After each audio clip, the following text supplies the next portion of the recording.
క్రీస్తునాథుని యందు ప్రియ సహోదరి సహోదరులారా, పాస్కా ఎత్తకాల 4వ ఆదివార ధ్యానాంశానికి మీకు స్వాగతం. ఈరోజు మనం ధ్యానించటానికి పుట్టుగ్రుడ్డివాని స్వస్థత అనేటువంటి ఘట్టము మన ముందు ఉంచబడుతూ ఉన్నది. యోహాను సువార్త 9వ అధ్యాయము 1 నుండి 41 వరకు ఉన్న వచనాల నుండి ఈ వాక్య భాగము స్వీకరించబడింది. ఈరోజు ఈ వాక్యాలను మనము మొదటిగా ధ్యానిస్తూ ప్రభు మనకు తెలియజేసేటువంటి విషయాలను నేర్చుకోవడానికి, తదనుగుణంగా జీవించటానికి ప్రయాసపడదాం.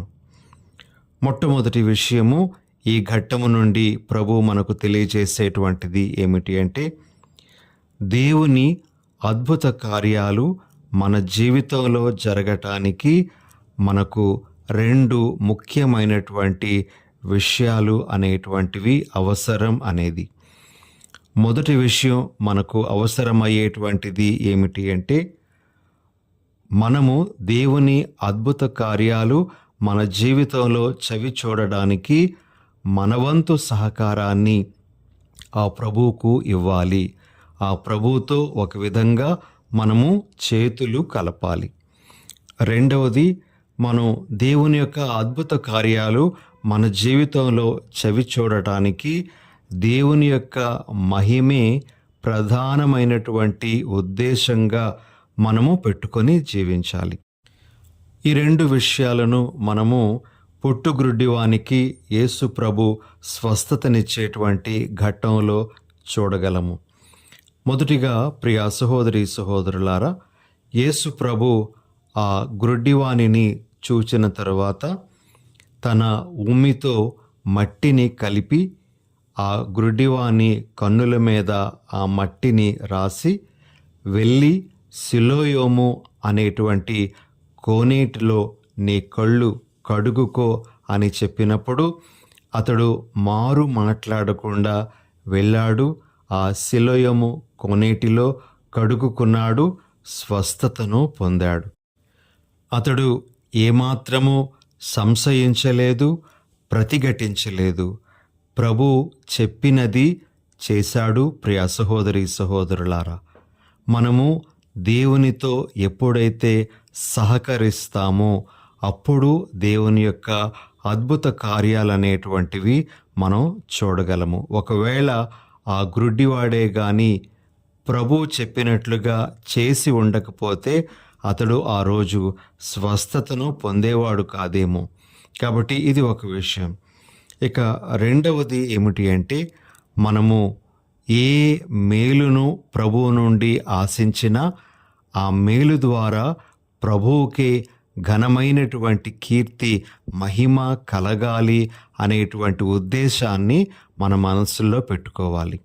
ప్రిలగు సహోదరి సహోదరులారా, ఆ పుట్టుగ్రుడ్డివాడు ఆ విధంగా పుట్టడానికి గల కారణము వాడు కానీ వాని తల్లిదండ్రులు కానీ ఏ పాపము చెయ్యలేదు అని ప్రభు తెలియజేస్తూ, దేవుని మహిమ వీని యందు బయల్పడడానికై ఇతడు ఈ విధంగా జన్మించాడు అని ప్రభు తెలియజేస్తూ ఉన్నారు. యోహాను సువార్త 9వ అధ్యాయము 3వ వచనంలో మనము ఈ విషయాన్ని చూడగలము. ప్రిలగు సహోదరి సహోదరులారా, మరి నిజంగా ఆ వ్యక్తి తాను స్వస్థతను పొందిన తర్వాత యేసు ప్రభువుని ఘనంగా మహిమపరిచాడు. తన మనసులో మొదటిగా ఆ ఉద్దేశం లేకపోయినప్పటికీ కూడాను ఆ ప్రభువుని ఘనపరిచాడు. ఆ ప్రభువుని వ్యతిరేకించే వారి ముందు కూడా ఆయనకు గొప్పదైనటువంటి సాక్ష్యాన్ని ఇచ్చాడు. మనము ఈరోజు గ్రహించాల్సినటువంటి విషయం ఏమిటంటే, ఎప్పుడు మనము ప్రభువు నుండి ఏ మేలును కానీ స్వస్థతను కానీ ఆశించినా, ప్రభువా ఇది నీ మహిమ కోసమే, నీ ఘనత కోసమే అని చెప్పగలిగేటువంటి ఆ ధైర్యము మనకు ఉండాలి. మనము ఏదో లబ్ధిని పొందడానికి, మనము ఏదో ఒక విధంగా అనారోగ్యం నుంచి బయటపడటానికి ప్రార్థన చేయడం మాత్రమే కాదు, కానీ ఆ ప్రభువుకు మహిమ కలగాలి అనే ఉద్దేశంతోనే మనము దేనినైనా సరే ప్రభువు నుండి ఆశించాలి. ఇవి 2 ముఖ్యమైనటువంటి అంశాలు. మనము దేవుని అద్భుత కార్యాలు మన జీవితంలో చవిచూడడానికి అవసరమయ్యేటువంటివి. ఇక రెండవ విషయం, ప్రియ సహోదరి సహోదరులారా, ఆ పుట్టి గురుడివాడు తాను శారీరక దృష్టిని పొందడంతో పాటు ఇంకా ఎలాంటి మేలులు పొందాడో మనము గ్రహించడానికి ప్రయత్నం చేద్దాం. అతడు పొందినటువంటి 3 ముఖ్యమైనటువంటి మేలులు. మొదటిది, అతడు తన యొక్క విశ్వాసంలో ఎదగడానికి అతడి యొక్క స్వస్థత అనేటువంటిది దోహదపడింది. ఆ పుట్టుగ్రుడ్డివానికి తనకు స్వస్థత అనేటువంటిది యేసు అనేటువంటి మనుష్యుని ద్వారా కలిగింది అని మొదటిగా అతడు భావించాడు. అదే విషయాన్ని చెప్పడం కూడా జరిగింది. కానీ చివరికి అతడు ఆ యేసు ప్రభువు గురించి చెప్పినటువంటి మాటలు అతడు తన యొక్క విశ్వాసంలో ఎంతగా ఎదిగాడో మనకు తెలియజేస్తాయి. ప్రియ సహోదరి సహోదరులారా, యోహాను సువార్త 9వ అధ్యాయము 32-33 వచనాల్లో ఈ విధంగా ఆ గ్రుడ్డివాని మాటలు మనం వినగలం. ప్రపంచ ప్రారంభము నుండి నేటి వరకు ఎవడును పుట్టు గ్రుడ్డివానికి దృష్టిని ఇచ్చినట్లు వినియుండలేదు. ఆయన దేవుని యొద్ద నుండి వచ్చినవాడు కాని ఎడల ఏమీయును చేయజాలడు. యేసు ప్రభు నిజంగా దేవుని యొద్ద నుండి వచ్చినవాడు అనేటువంటి ఆ గొప్పదైనటువంటి విశ్వాస సాక్ష్యాన్ని అతడు ఇవ్వగలిగాడు. ప్రియ సహోదరి సహోదరులారా, అతడి యొక్క స్వస్థత అతడు విశ్వాసంలో మరింతగా అభివృద్ధిని సాధించటానికి, ముందడుగు వేయటానికి అతడికి దోహదపడింది. ఈరోజు మనం గ్రహించాల్సినటువంటి విషయం ఏమిటి అంటే, దేవుడు మన జీవితంలో చేస్తున్నటువంటి పెద్ద కార్యములైనా చిన్న కార్యములైనా అవి మన విశ్వాస అభివృద్ధికి తోడ్పడే విధంగా ఉంటాయి అని మనము గ్రహించాలి. ఏ కార్యమైనా సరే దేవుడు దాని ద్వారా మనలో విశ్వాసాన్ని ఇనుమడింప చేయడానికే ఆయన ఉద్దేశిస్తూ ఉన్నాడు అనే విషయాన్ని మనం మర్చిపోకూడదు. చాలా సందర్భాలలో దేవుడు మన జీవితంలో చేసిన మేలులే మనం మర్చిపోతూ ఉంటాం. ఇక విశ్వాస అభివృద్ధి గురించి ఎలా మనము మాట్లాడగలము? కాబట్టి దేవుడు మన జీవితంలో చేస్తున్న చిన్నవైన పెద్దవైన కార్యాలను మనం మన దృష్టిలో పెట్టుకొని అవి మన విశ్వాస అభివృద్ధికి దోహదపడేలా మనం శాయశక్తులా ప్రయత్నించాలనేటువంటిది ఈ పుట్టుగ్రుడ్డివాని స్వస్థత నుండి మనం నేర్చుకోగలిగేటువంటి ఒక విషయం. ఇక రెండవది, పుట్టుగ్రుడ్డివాడు తాను పొందినటువంటి ఆ స్వస్థత ద్వారా ఇంకా ఎలాంటి మేలును పొందగలిగాడు అంటే అతడు ధైర్యాన్ని కూడా పొందగలిగాడు. అతని యొక్క స్వస్థత గురించి విన్నటువంటి చాలామంది అతడిని బెదిరించటానికి ప్రయత్నం చేశారు. తమ అభిప్రాయాలను అతడి మీద రుద్దడానికి ప్రయత్నం చేశారు. యేసు ప్రభువుని తిరస్కరించమని కూడా వారు ఒక విధంగా బలవంతం చేశారు. అయితే వారి యొక్క బెదిరింపులకు కానీ వారు పెట్టేటువంటి ఆ క్షోభకు కానీ అతడు ఏమాత్రమూ జడియలేదు, జంకలేదు. అతడు ధైర్యంగా యేసు ప్రభు కోసం నిలబడ్డాడు, సాక్ష్యమిచ్చాడు.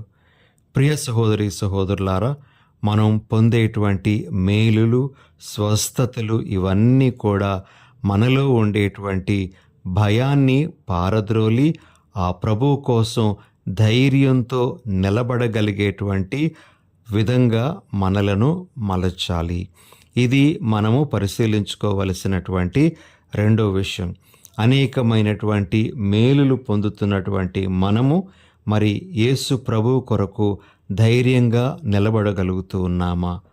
ఇతరులెవ్వరూ మనలను భయపెట్టకపోయినా కొన్నిసార్లు మన జీవితంలో వచ్చేటువంటి ఆటుపోటులకే మనము భయపడిపోయి ఆయనకు సాక్ష్యము ఇవ్వలేనటువంటి విధంగా నడుచుకుంటున్నామా అనేది ఈరోజు మనము ఆత్మ పరిశీలన చేసుకొని పరీక్షించుకోవలసినటువంటి విషయం. ఇక మూడవ లాభము, ఈ పుట్టుగ్రుడ్డివాడు తాను పొందినటువంటి స్వస్థత ద్వారా పొందినటువంటిది ఏమిటి అంటే, అతడు తన స్వస్థత ద్వారా నిజమైనటువంటి జ్ఞానములోనికి వెళ్ళగలిగాడు. తనకు స్వస్థతనిచ్చింది యేసు ప్రభువు, దేవుని యొద్ద నుండి వచ్చినవాడు అనేటువంటి ఆ అవగాహనలోనికి అతడు వెళ్ళగలిగాడు.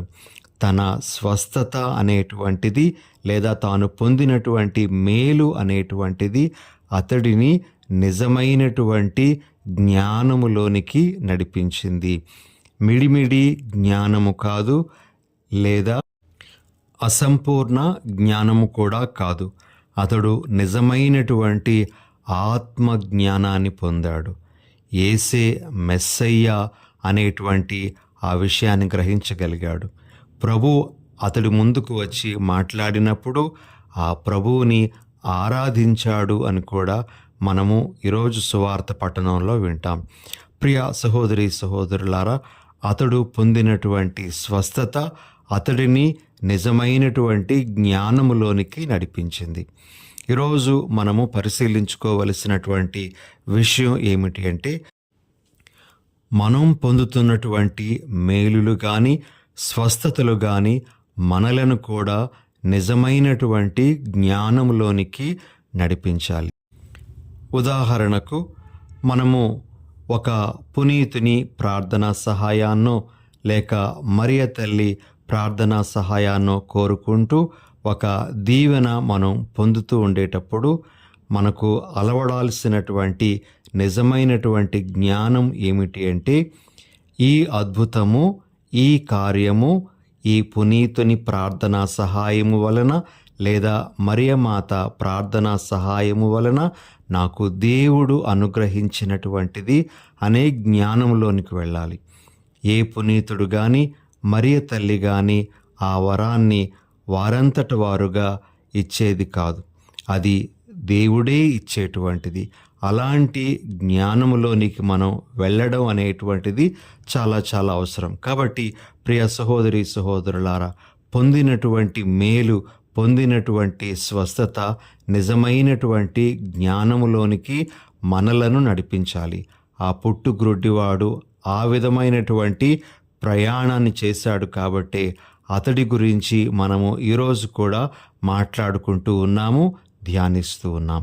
ఇవి 3 ముఖ్యమైనటువంటి విషయాలు.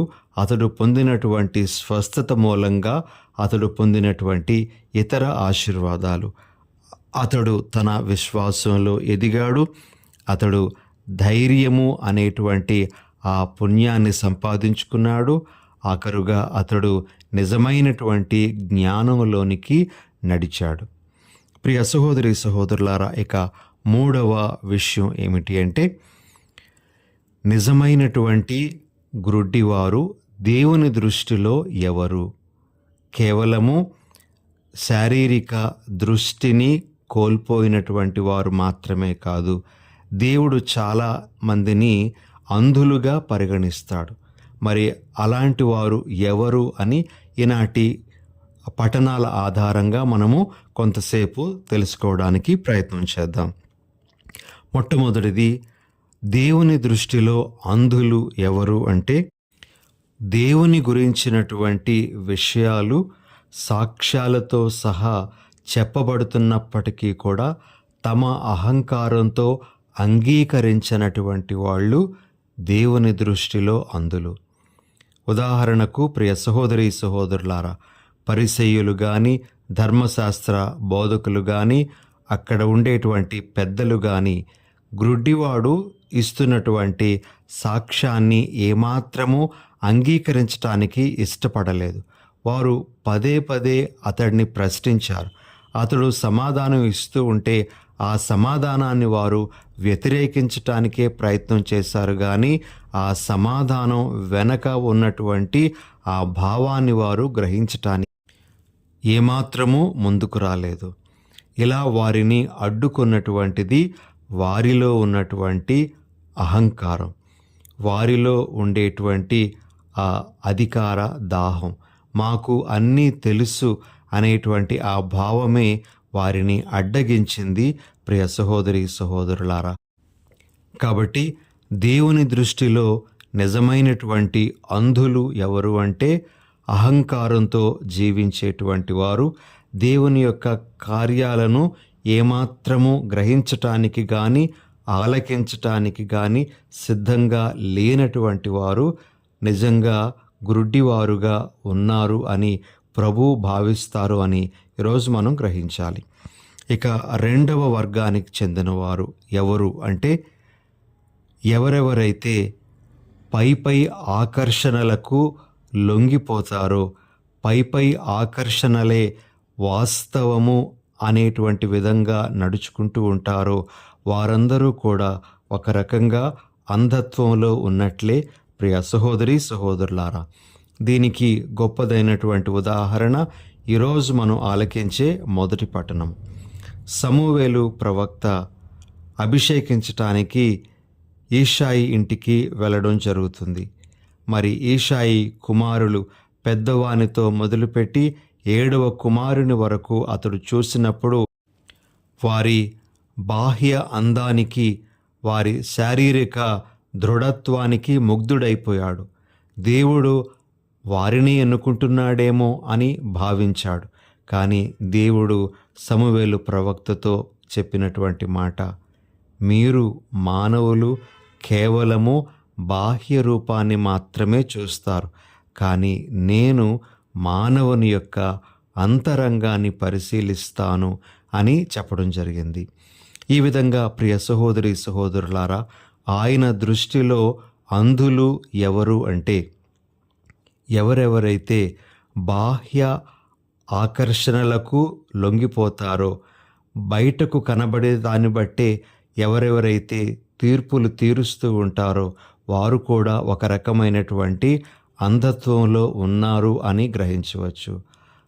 ఒక వ్యక్తి యొక్క అంతరంగాన్ని పరిశీలించటానికి కానీ, ఆ వ్యక్తి యొక్క మనస్సులో ఉండేటువంటి భావాలను కనుక్కోవడానికి ఏమాత్రము ప్రయత్నం చేయకుండా వెలుపలి విషయాలను బట్టి మాత్రమే ఎవరినైనా తీర్పు తీర్చటానికి ప్రయత్నం చేస్తూ ఉండేటప్పుడు మరి ఆ వ్యక్తులు నిజంగా అంధత్వంలో కొట్టుమిట్టాడుతూ ఉన్నారు అని మనకి మొదటి పట్టణము బోధిస్తూ ఉంది. ఇక మూడవది, ఎవరు దేవుని దృష్టిలో అంధులు అంటే ఎవరెవరైతే మంచి నుండి మరలా చెడులోనికి తిరిగి వెళ్ళిపోతారో అటువంటి వారందరూ కూడాను ప్రభు దృష్టిలో అంధులే. తాము అంతవరకు జీవించినటువంటి ఆ మంచి జీవితాన్ని, దాని విలువను గ్రహించకుండా మళ్ళా పాపానికి వెళ్ళిపోతే, మళ్ళా చెడు జీవితానికి, చెడు ప్రవర్తనకి వారు వెళ్ళిపోతే వారు ప్రభువు దృష్టిలో నిజమైనటువంటి అంధులు. ప్రియమైనటువంటి సహోదరి సహోదరులారా, ఈనాటి రెండవ పట్టణము పౌలు గారు ఎఫెసీయులకు వ్రాసినటువంటి లేఖ నుండి గ్రహింపబడింది. మరి ఈ వాక్య భాగంలో 5వ అధ్యాయము 8వ వచనంలో మనము ఈ విధంగా ఆలకిస్తాం. ఒకప్పుడు మీరును చీకటిలో ఉండిన వారే, కానీ ఇప్పుడు ప్రభువునందు మీరు వెలుగులో ఉన్నారు. వెలుగునకు సంబంధించిన ప్రజల వలె మీరు జీవింపవలెను. ఒకవేళ ఎవరైనా సరే చీకటి నుండి వెలుగులోనికి వచ్చి మరలా ఆ వెలుగు నుండి చీకటిలోనికి వెళ్ళిపోవడానికి ప్రయత్నం చేస్తే వారు కూడా అంధులుగానే పరిగణింపబడతారు అని ప్రభు మనకు తెలియజేస్తూ ఉన్నారు. కాబట్టి ప్రియ సహోదరి సహోదరులారా, మూడవ వర్గానికి చెందినటువంటి అంధులు, దేవుని దృష్టిలో గుడ్డివారు ఎవరు అంటే ఎవరైతే మంచి నుండి మరలా చెడు వైపుకు వెళ్ళిపోతారో, చెడులో కూరుకుపోతారో వాళ్ళందరూ కూడాను గుడ్డివారే. ఈరోజు ప్రభు ఈ ధ్యానాంశాలను మన ముందు ఉంచుతూ ఉండగా వీటన్నింటినీ మనము ధ్యానిస్తూ ఆ ప్రభువునకు ఇష్టమైనటువంటి విధంగా మనం జీవించడానికి ప్రయత్నం చేద్దాం. ఆయన వెలుగు, మనము కూడా వెలుగుకు సంబంధించినటువంటి వారుగానే ఉండాలని ఆయన ఆశపడుతూ ఉండగా, ఆ విధంగా మనము వెలుగులో జీవిస్తూ నిజమైనటువంటి దృష్టి కలవారమై జీవించటానికి ప్రయత్నం చేద్దాం. ప్రార్థన చేసుకుందాం. దయగల ప్రభువా, ప్రేమగల మా తండ్రి, మీ పరిశుద్ధ నామానికి స్తోత్రాలు. ప్రభువా, మా జీవితంలో మీ అద్భుత కార్యాలు చవి చూడడానికి మేము మీతో సహకరించాలి అని ఎల్లప్పుడూ మా మనస్సుల్లో మీ యొక్క గొప్పదైనటువంటి మహిమను మేము ఉద్దేశిస్తూ దీవెనల కొరకు ప్రార్థన చేయాలి అని మీరు కోరుతూ ఉండగా, ఆ విధంగా నడుచుకునే వరం దయచేయండి. ప్రభువా, మేము అంధత్వంలో ఉండిపోకుండా మీ వెలుగులోనికి, మేము మీ దృష్టిలోనికి నడవగలిగేటువంటి భాగ్యాన్ని మాకందరికీ అనుగ్రహించమని మా ప్రభువైన యేసు నామమున అడిగి వేడుచున్నాం తండ్రి. ఆమెన్.